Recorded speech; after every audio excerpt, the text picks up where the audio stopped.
colorized film, and photographs of the advance on Stalingrad were shot by German frontline cameramen. These images are among the rarest surviving records from that time. One of the few who filmed the Eastern Front in color was combat cinematographer Hans Bastineer. Some sources say he used Agfacolor film and an Aeroflex camera, a model common with German cameramen since the late 1930s. These rare color frames let us revisit the sequence of events during the German drive on Stalingrad. The footage shows German soldiers on the city's outskirts.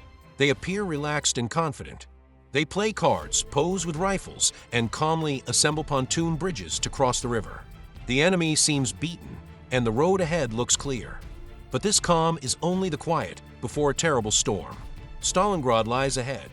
Across the wide southern steppes, the German plan was simple: move fast and avoid costly frontal fights. They relied on mobility rather than head-on assaults. Motorized corps pushed deep and quickly. They avoided unnecessary battles on the flanks. Before any major attack, reconnaissance units probed forward. Infantry or motorcycle scouts drew fire and located Soviet positions. Then the Luftwaffe struck. German bombers systematically reduced trenches and equipment to rubble. From the air, anything that could slow the advance was targeted. Tanks, rail lines, river crossings, and supply trains were destroyed. This allowed commanders like Weitsch and Hoff to advance with little interruption. Large Soviet formations were often bypassed, encircled, and left behind. The open steppe helped the Germans. There were no forests, swamps, or strong natural defenses. The favored tactic was to swing around enemy positions, hit them from the rear, and cut off escape routes. Mobile artillery, such as the 105mm howitzer, suppressed Soviet strongpoints before the advance continued. Columns of prisoners trudged across the scorched plains. Many never reached the camps. They were left nameless and broken. Men marched hundreds of kilometers with little food or water. Guards watched them poorly. Those who fell behind were often executed. The weak were abandoned by the roadside. German armored divisions spread out instead of advancing on a single axis. Hoth's Panzer Army pushed southeast. Paulus's 6th Army drove straight for Stalingrad. The 4th Army advanced from the south. This forced the Red Army to split its forces and guess where the main blow would fall. Contrary to myth, Wehrmacht tanks did not simply charge recklessly. They were used for rapid breakthroughs in open terrain.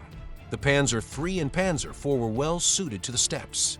In the summer of 1942, the Red Army seemed hard-pressed. It had been bloodied and was retreating after heavy losses at Kharkov. Yet Soviet units defending the approaches to Stalingrad used every resource they had. They employed surviving tanks and guns, American Lend-Lease equipment, armored transports, and some aircraft. By the start of the battle, Soviet air losses were catastrophic. By July, more than 1,200 aircraft had been lost on the southwestern front alone.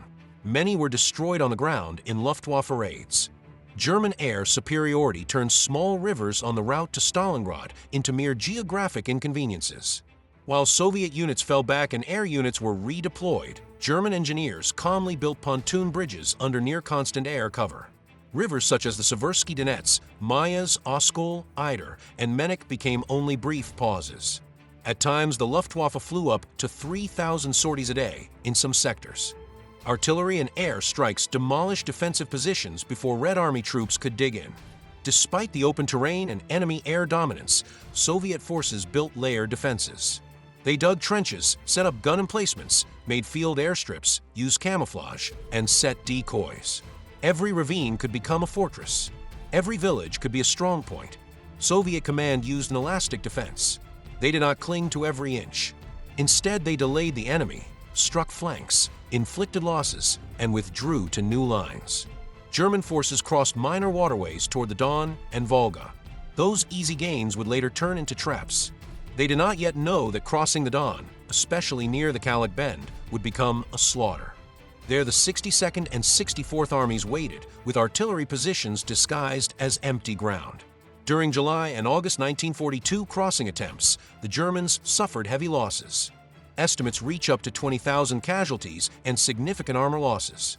While Wehrmacht infantry pushed toward the Volga, Soviet industry far from the front was already ramping up.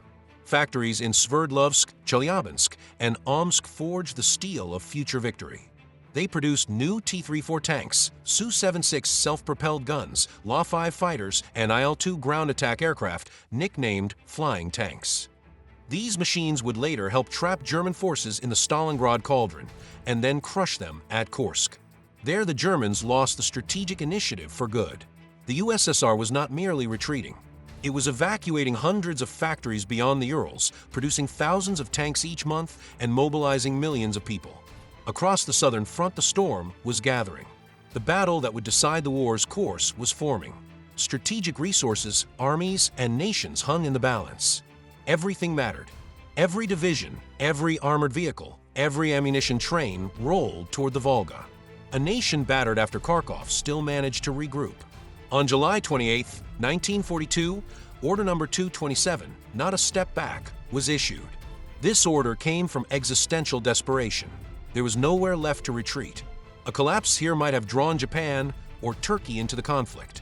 The Battle of Stalingrad became one of the most costly campaigns of the Second World War. Both sides poured enormous resources into the fight: armor, aircraft, fuel, ammunition, logistics, and manpower. Germany spent an estimated 3 to 5 billion Reichsmarks. The USSR, despite a poorer economy, expended the equivalent of at least $30 billion on tanks, planes, artillery, mobilization, and factory relocations. By summer 1942, the USSR had already received about $2 billion in U.S. Lend-Lease aid. That aid was vital for replenishment, but not decisive on its own. The war's fate would be decided on the battlefield. On July 17, 1942, forward elements of the 62nd and 64th Armies clashed with the vanguard of the 6th Army near the Chur and Simla rivers. Soviet resistance briefly slowed the Germans, but by July 22, the main defensive line had been breached. The 6th Army, about 250,000 men backed by roughly 1,200 aircraft, pressed on. By July 25, the Germans had broken through the 62nd Army's right flank and reached the Don at Golyabinsky. Several Soviet divisions were partially encircled.